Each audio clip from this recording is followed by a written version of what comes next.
I love tea. I'm a big tea person. Literally. I do not mean the gossip type of tea. I mean literal tea. Tea leaves, the drink tea. I love tea in all shapes and forms, all versions of it. I have favorites, of course, but trust me, there is no type of tea that I would not drink. This here, my most special ceramic cup in which I drink my loose leaf tea. I have a daily routine of tea that fits all my needs, which includes a morning tea and a night tea for sure. That's like a non negotiable for me. But I also have sometimes some recipes that include teas that I make. And this week I decided to make a weekly tea. So today I'm going to share with you my weekly tea. But also let me know if you want to know my daily tea routine because I think it's interesting. Really, there's no one here to listen to me yap about tea, so I'm just going to talk to you guys instead, of course. I'm also a big coffee nerd. But tea, I think, is very special because tea for me is meditative. I started making tea because I wanted something that I could make that would also be suitable for consumption so that I could like eat it or drink it after, but also on because I wanted to reflect on something. I wanted to reflect on a practice that brought me closer to what my body likes, what my body needs. And I've been a really big tea person my whole life, but I used to be one of those tea people that like just spammed just tea bags, Like I would buy like a tea that I'm like currently obsessed with in like huge quantities and I would just like drink like 3 to 4 cups a day every day. For example, I'm going to show you. So, for example, at one point in my life, specifically, I was really obsessed with this specific tea. It's a rooibos and caramel tea bag type of tea. You just put it in warm water. That's just how it works. I was obsessed with it. I think I was drinking like 3 cups a day. Mind you, rooibos and caramel is a heavy combination, so that was not really good on my stomach either. It's not really gentle, even though it's tea, and I had to stop like drinking it for a little bit because it was literally making me feel too heavy, like I couldn't eat after. And yeah, but then at a certain point, I started traveling the world, and I traveled a lot in my early 20s, and I found out about tea, about like world tea, about the world of tea, like in its loose leaf form, in its purest form, how it's harvested, how it's planted, all of those processes. And I became really interested in that. And I started buying loose leaf tea. And actually, the person that kickstarted this journey for me, well, it's actually two people. One was my dad that gifted me like a whole set for making loose leaf tea and a few different breeds. Breeds? Huh? Types. Oh my god. And then my ex was the other one. He gifted me also a few bags of a really interesting loose leaf tea that I started using, and also a pot.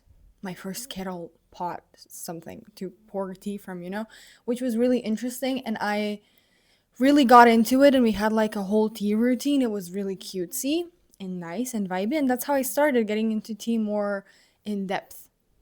So once I started traveling and I saw all these tea traditions, and then I came back home, I was like, oh, I should absolutely try to emulate that and like have specific tea, I don't know, routines that fit my schedule. And I wanted to have this. And now I kind of do. I kind of have it established. But recently, when I came back home here in this home, I found this. It's a big, big package of black tea. Yeah. Now, as I said in the beginning, I love every type of tea. I have my favorites, of course, but I will literally drink anything once. I will try anything once, even if I don't like it from the first try. I'll even give it a second chance most of the time.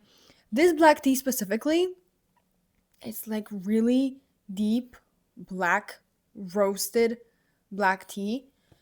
It's too heavy for me. I tried it in multiple ways, in multiple cups. I made it in different forms. It's way too heavy for me. It's just too bitter, but not coffee bitter, but just roasted bitter. And I usually love that because I kind of my one of my favorite teas is Japanese hojicha tea, which roasted green tea, you know? But not this one. I'm just not vibing with this black tea. So, here's what I did instead. If you're into any type of beverage or fresh produce or anything, you know that if you have a bag like this, you're not supposed to keep it open like this unless you're going to use it immediately because it's going to go bad. And I'm afraid this is going to go bad really soon. So here's what I thought of doing instead with all this black tea that I now have on my hands. This is my genius invention. Yes, it's a little pot. It's cold. Do you know what this is? It's black tea cold brew. Okay. So I'm also a huge coffee nerd. I study coffee, I go to try new coffees. I'm specifically interested in specialty coffee right now, so I go and try a lot of roasts, a lot of different blends. I love cold brew, V60, all those fancy coffees that you can find in different specialty coffee shops, whatever. I got into cold brew earlier last year, and it's been an obsession ever since. And I've made essentially every tea that I own into a cold brew, and the method is so easy and so gentle and so nice that I was like, oh, this is perfect for my black tea because I don't like the strong flavor of it. And that's what the cold brew does. It extracts the flavor in such a way that it leaves only the gentle, warm notes at the front, and then the bitterness just dissipates. It just disappears because of the brewing method. And that's the genius of brewing methods. So, how you do this essentially is just you dunk like whatever you have, like your tea bag or loose leaves, whatever you have, in just cold water and you leave it to sit for 4 to 12 hours in your fridge. I always do more than 12 even because I like it. I like it deep. I like this deep maroon brownish color. That's how you know it's good, especially black tea. And so I wanted it to be deep like this, so I left it for like 24 hours in my fridge to sit.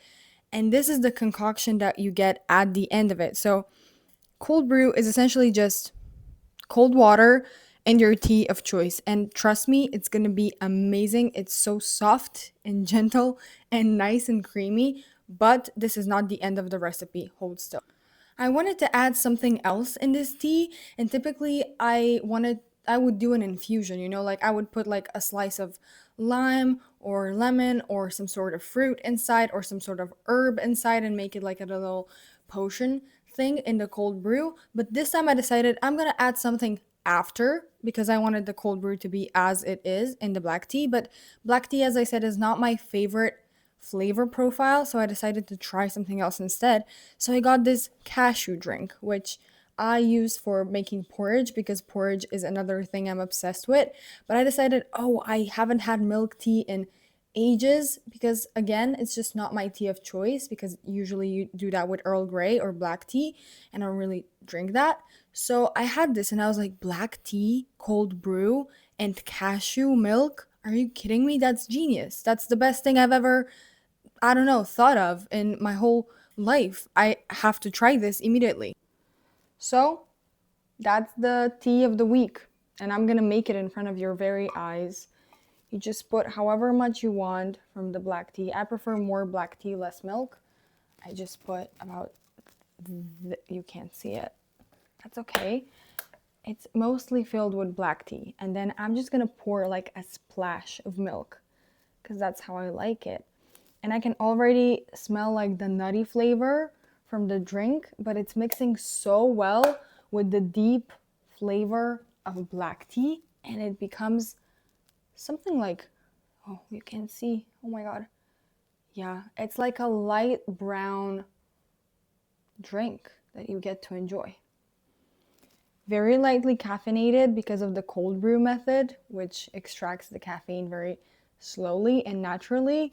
And also, it's just like royal milk tea, except it's cold and perfect for warmer months. Okay, thank you guys. This was my tea rant. Cheers.